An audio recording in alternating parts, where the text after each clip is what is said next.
La teoría del mono drogado se la debemos al etnobotánico y filósofo Terence McKenna, quien la propuso en su libro La comida de los dioses. Según esta teoría, la transición del Homo erectus al Homo sapiens, con la revolución cognitiva que significó, fue causada por el consumo accidental de hongos psilocibios, hongos con propiedades alucinógenas, como el Psilocybe cubensis, en la dieta humana hace unos 100.000 años aproximadamente. Esto habría sucedido por la ingesta de un compuesto presente en muchos hongos, llamado psilocibina, el cual tiene la capacidad de inducir estados alterados de conciencia que, según la teoría, podrían haber estimulado el desarrollo del lenguaje, la creatividad y el pensamiento abstracto. McKenna se basó en relatos etnográficos sobre el uso de hongos psilocibios en rituales religiosos y de sanación, particularmente en culturas de Mesoamérica.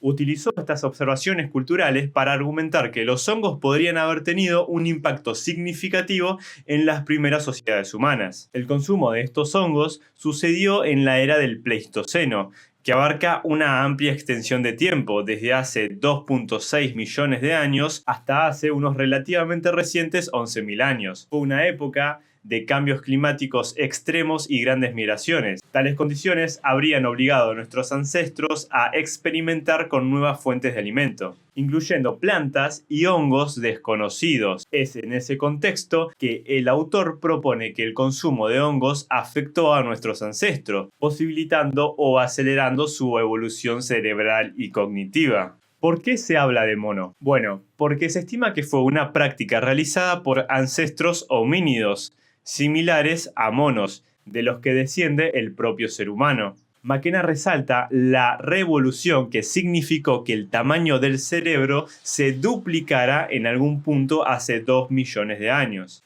¿Cómo llega a la hipótesis?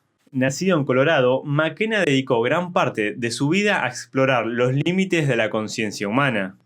Aunque la teoría de McKenna carece de pruebas directas, este investigador se basó en algunos estudios existentes de aquella época. Sobre todo argumentó basándose en los experimentos del psicofarmacólogo Roland L. Fischer en los años 60 y 70. Fischer descubrió que pequeñas dosis de psilocibina, un compuesto presente en muchos hongos, podía mejorar la agudeza visual.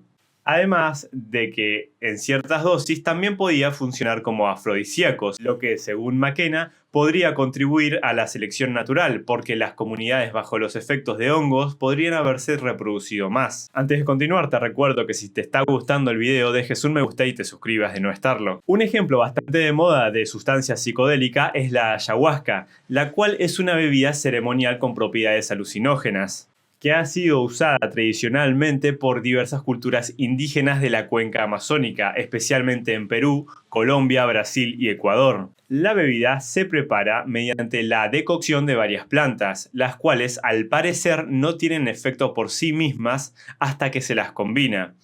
El compuesto activo de la ayahuasca es el DMT, dimetiltriptamina. Otro conocido psicodélico es el LSD.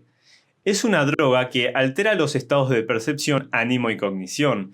Tiene un origen semisintético a partir del cornezuelo del centeno, un hongo que crece en el centeno y otros cereales. El compuesto activo del LSD es la dietilamida.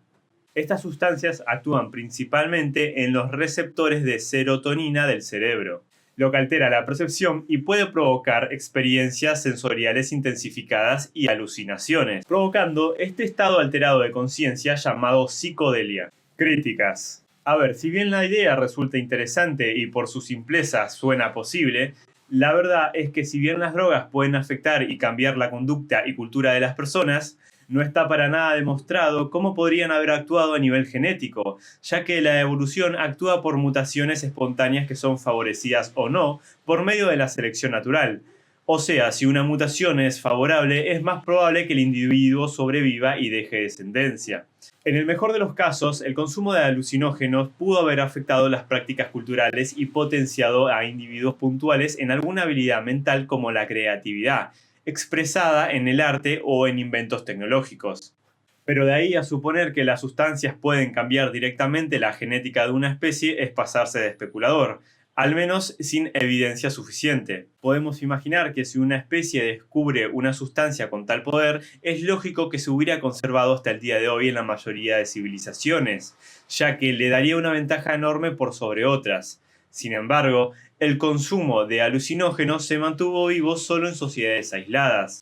McKenna contraargumenta esta postura diciendo que los mismos cambios climáticos que llevaron a la humanidad a consumir hongos también terminaron por dificultar su consumo, haciéndolo un recurso escaso, que sería monopolizado por pocos individuos luego conocidos como chamanes. Personalmente, valoro la posibilidad de que la psilocibina o algo similar hubiera contribuido un poco en algún momento del desarrollo de la especie, como por ejemplo lo hizo el fuego. La implementación del fuego no cambió ningún gen directamente, pero al hacer posible el acceso a una mejor digestión y una alimentación más segura, probablemente permitió que algunas mutaciones genéticas favorables como un cerebro más grande sobrevivan. Tal vez algo similar pudo haber pasado con el consumo de una sustancia, pero entonces, en todo caso, no fue directamente la sustancia lo que permitió el desarrollo humano, sino más bien las prácticas culturales que estas sustancias promovieron por medio de algunos individuos específicos. Pero si contemplamos esa posibilidad, también tenemos que contemplar que el desarrollo humano tal vez no se logró gracias a la ingesta de hongos, sino que se logró a pesar de la ingesta de hongos. O sea que en vez de favorecerla, retrasaron el desarrollo del cerebro o la civilización.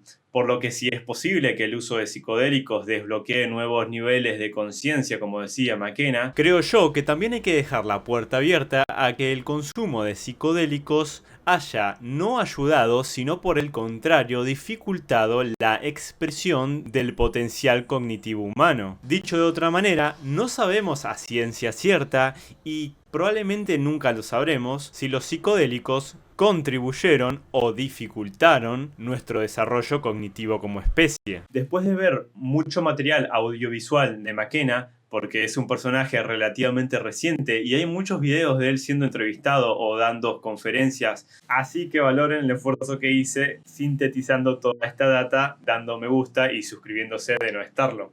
En fin, puedo decir que era alguien que solo consideraba el potencial positivo del uso de las drogas en general, no solo alucinógenas, o sea que era un activista de cualquier sustancia con efectos psicotrópicos. No digo que esto sea algo necesariamente malo, porque sí estoy de acuerdo con la importancia de estudiar científicamente y profundamente el efecto de estas sustancias, y es cierto que la comunidad científica suele pecar de puritana con muchos temas y cajonear investigaciones sin antes explorar lo suficiente.